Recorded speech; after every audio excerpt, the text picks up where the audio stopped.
The question comes up a lot. Should you hire, or I'm sorry, the question comes up a lot. Should you call an attorney shortly after? What? The question comes up a lot. Should you call an attorney immediately after an incident that causes an injury? The answer is generally no. I guess the better question is, do you have to call an attorney? Or is there a good reason to call an attorney in the days, or maybe a week, maybe a month, right after an incident or accident? The answer is no.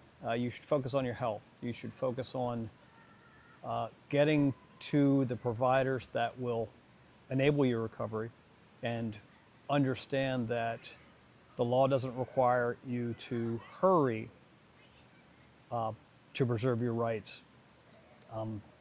as much as maybe the advertising makes you think you ought to. Let's talk about that for a moment. Personal injury advertising is built on the premise, supported by data, that people who need the services of a personal injury attorney tend to hire the first attorney who responds to an inquiry they make. And so the industry wants to be, or every attorney wants to be the first attorney you call so they can be the first attorney that responds. And that's why you see the billboard saying, pick me, call now, we're open 24 hours, someone's available. The reality is that serves the industry but not the clients.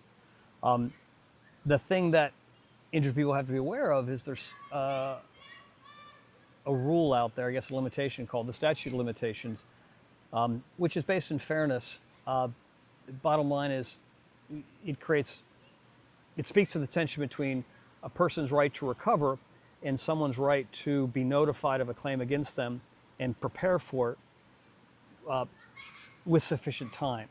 I guess saying it differently, if too much time has passed since the incident, then the defendant or the alleged responsible party has a burden of coming up with evidence that's disappeared. So that's handled by what are called statutes of limitations. In Pennsylvania, for civil matters, it's generally 2 years from the date of the injury or when the injury should have been discovered. I had to explain this to my own doctor today. We're having a conversation about the discovery aspect of the statute of limitations, and I explained to him that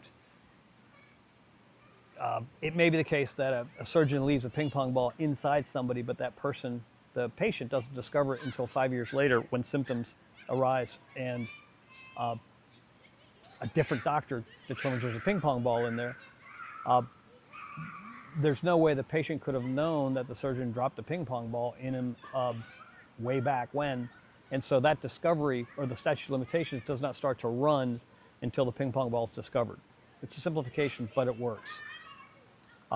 If this kind of blah, blah, blah, blah has been helpful and you think it might be helpful for others, I encourage you to blah, blah, blah, blah, blah, blah, blah.